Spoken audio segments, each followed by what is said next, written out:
From our 7 Tasmania studios, your nightly news with Peter Murphy begins now.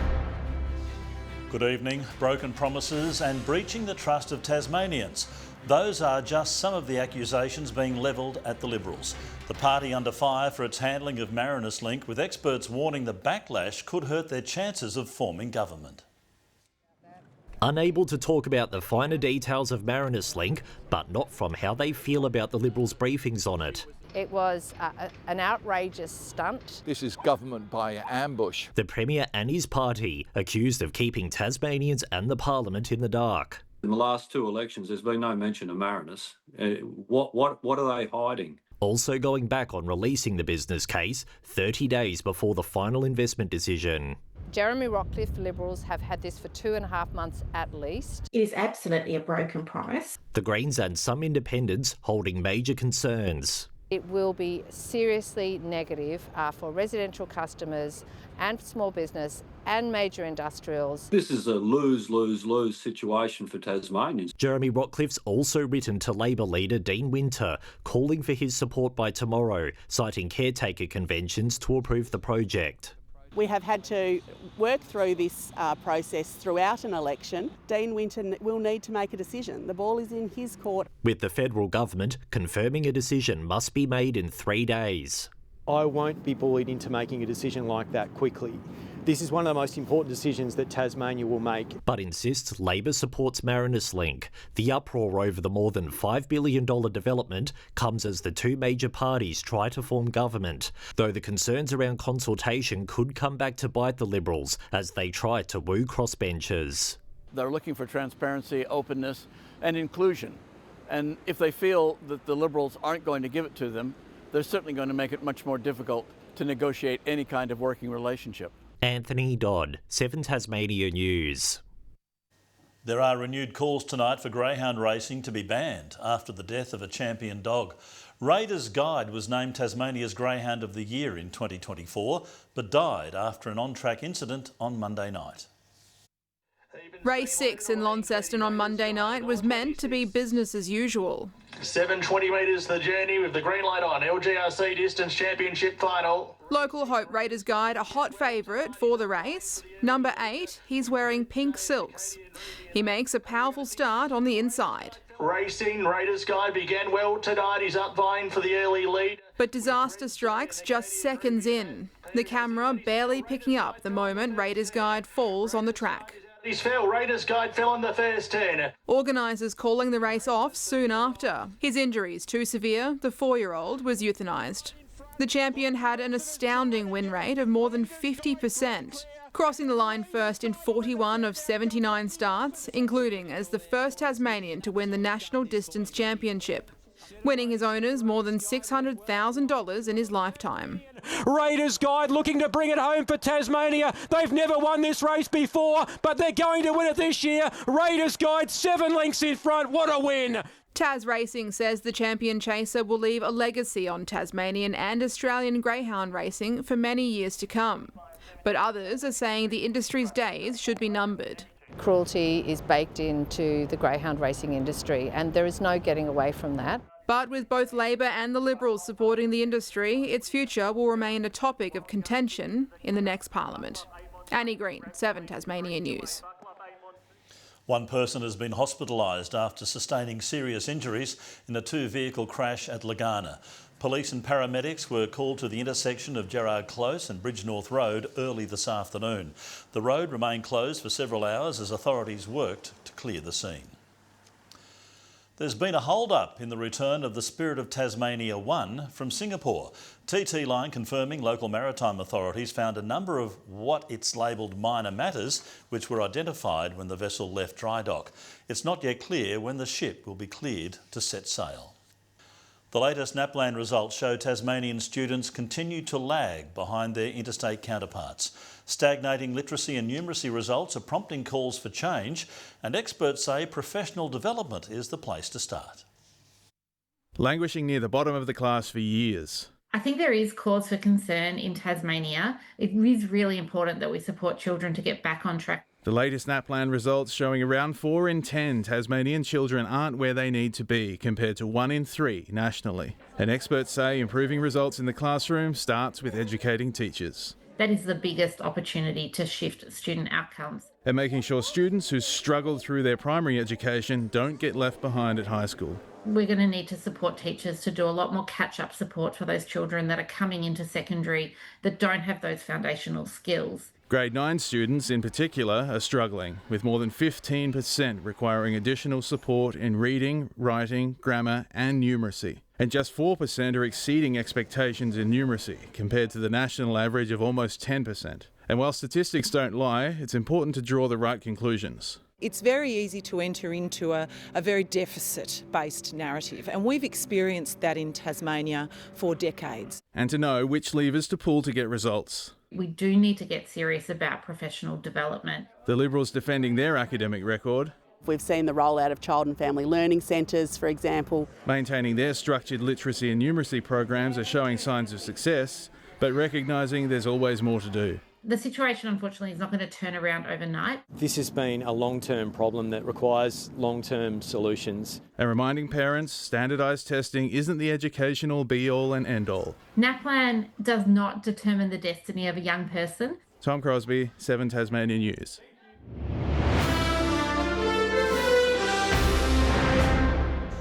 There were some first day nerves, but plenty of excitement as 10 new constables hit the beat in the western region of the state this morning, just days after graduating the academy. Day one beginning with a briefing with the commander.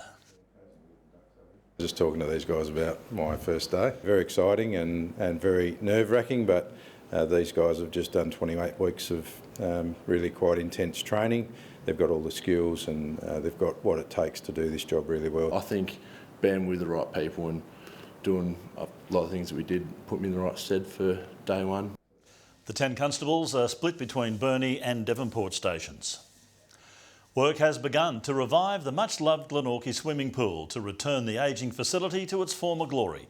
It marks a new chapter in the site's 61-year history that will see swimmers return to the water by the middle of next year. It's sitting empty now, but the Glenorchy War Memorial Pool will soon splash back to life. Shut down 2 years ago due to safety concerns, work is now underway to revive the space. It's exciting. We're actually officially starting the renewal process of our Glenorchy City Pool.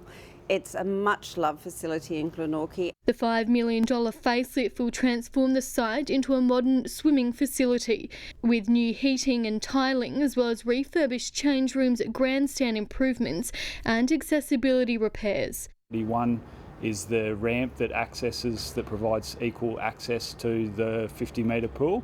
We've also got work to do in the existing change rooms to provide equal access change room facilities. The makeover, long awaited, the original facility was built in the 60s. It's 61 years old, so it's in need of dire repairs. Plagued by electrical faults and structural problems, the pool was leaking around 35,000 litres of water a day before its closure. A lot of the work's going to revolve around getting the pool back to a good, safe standard, making it fully accessible. Construction is expected to take around 9 months. Swimmers will be welcomed back by mid-next year, just in time for summer, with the busy period tipped to attract around 20,000 visitors. It's vital that everybody learns to swim in Australia, and particularly our migrant population. But on top of that, we all know it's great for mental health, physical health and also for connecting community. Rebecca Gaidenera, 7 Tasmania News. A nearly 2-week search to capture an injured wedge-tailed eagle could be nearing its end after it was spotted with an arrow through its leg. It's caused a major stir online, with a $15,000 reward on offer for those who help track down the cruel culprit. This wedge-tailed eagle has been flying injured for 12 days now, after it was first spotted in Electrona with an arrow through one leg. It went to ground or wherever and we couldn't find it for about 5 days. And then it popped up again yesterday, about 1 kilometre from where we first saw it. Raptor Rescue now tasked with its capture on a property near Margate and assessing the extent of its injuries. whether infection's going to get in there.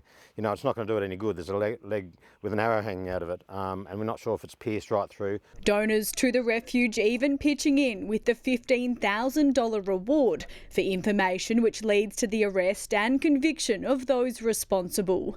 The Eagles' plight also causing a significant stir online, many condemning the incident. Oh, it's awful. It's just, you know, why would you do that? You know, it's clearly these people haven't got a lot of grey matter between their ears and have no empathy and care about this wildlife. While the team at Raptor Refuge is confident they'll be able to catch the wedgetail, sightings can still be reported to them. The incident not the first of its kind. It's got less over the years, but they're still getting shot. We had a grey goshawk that was shot the other day. It's ongoing. Once and if captured, the wedgetail will be rehabilitated here at the refuge. Ruby Cairns, 7 Tasmania News. From the lessons on the power of artificial intelligence in the workplace to robotics demonstrations, Tasmanian businesses are learning from each other at the Tasmanian Minerals, Manufacturing and Energy Council's annual conference, sharing information on safety and hearing from an innovative local business which has found a way to extract a valuable chemical from waste at the Bell Bay aluminium smelter. Is this chemical they need to run their smelters. We don't make it in Australia, we fully import it. That material going through the process leads to a waste that is becoming a problem. At Tasrail we believe that there is no such thing as intellectual property when it comes to safety, and we would love to see everyone improve from our learning and integrate them into their own systems so that everyone goes home safe and well every day. The sold-out conference is running at Devonport's Paranapple Centre until tomorrow. Well, it might still be winter, but attention is now turning to the popular Taste of Summer event. Organisers have put the call out for stall holders and performers, new and returning. The festival has undergone a brand refresh, paying homage to the event's vibrant past. It will also boast a wide variety of food vendors and artists. This is the first time we'll be at the Taste. It's pretty crazy because I grew up doing the Taste with my family for many years. We are looking to expand a little bit more on site and utilise the Salamanca lawns and Castro Esplanade a lot more. We're going to introduce a large screen that will showcase a whole range of sports and programming as well. It all kicks off in 150 days' time for 8 days from December 27. A new project is aiming to help Tasmanians on the West Coast improve their financial literacy. The product of a partnership between University of Tasmania and Bank of Us, the initiative will give local residents access to tools to help them secure long-term economic stability.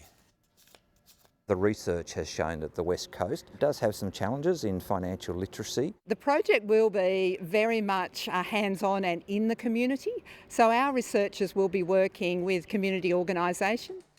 Participants will gain knowledge on the best ways to manage spending, saving and taking out loans.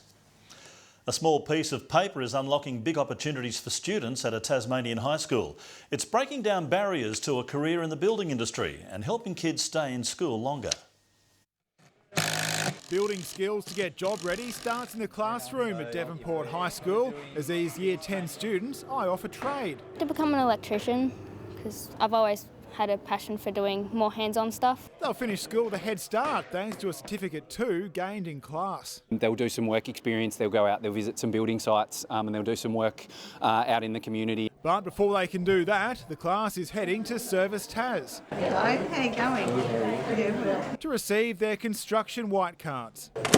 A big step towards gaining industry recognised qualifications and chasing their dreams. It enables us to go onto work sites and do like apprenticeships or like work placement. The cutting edge project will put these kids way ahead of the competition when it comes time to look for an apprenticeship. Because of the thing with the school, I don't have to pay for it myself, so it's free and I can just go when I have a apprenticeship and go onto the work site. Among the many benefits of a program like this is the extra incentive to stay in school until the end of Year 12, which they say is a surefire way to help these kids really nail their career goals. We do know that that people that get their Year 12 certificate have a range of benefits, from further job opportunities to just increased health and financial security. We're just trying to enable more of our students to get to that point. Now job site and soon to be job ready. It's just always been a little dream. Yeah, I'm pretty excited, yeah. Nick Kelly, 7 Tasmanian News.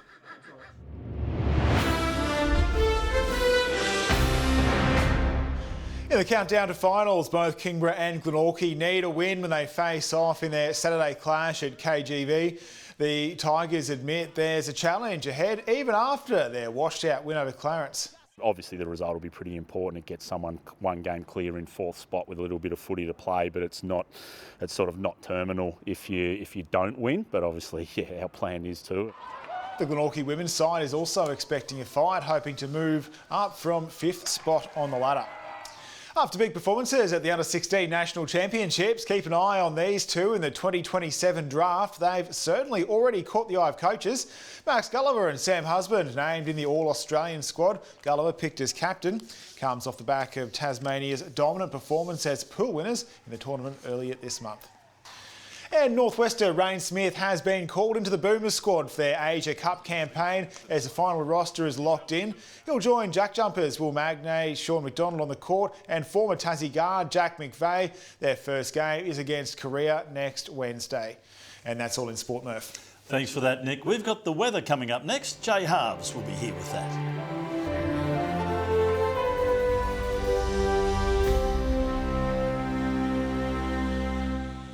Good evening. 14 was the state's top today across Launceston and Devonport, Hobart and Burnie, 13 degrees.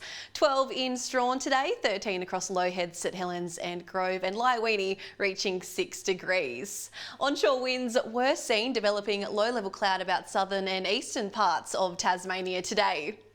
While further out, scattered cloud is seen covering most of Victoria, South Australia and WA. Tomorrow a high moves close to Tasmania from the west with light showers about the south and east coasts, fine conditions elsewhere. South to southeasterly winds tomorrow 5 to 15 knots reaching 20 knots about the east. Swells up to 3.5 metres in the west and south and below 1 metre in the north. A road weather alert is current for the northwest coast, central north, western, central plateau, Midlands and upper Derwent Valley forecast districts for icy roads. Tomorrow's forecast now Hobart and Cygnet cloudy, 13 in New Norfolk. In the north, morning frost, then cloudy about Launceston and Campbelltown, Devonport 13. Burnie and Smithton tomorrow 13 degrees, partly cloudy in Strawn. A possible shower in St Helens and cloudy conditions about Swansea and Fingal. Looking ahead to the weekend forecast now. Friday, light showers about the west, fine elsewhere.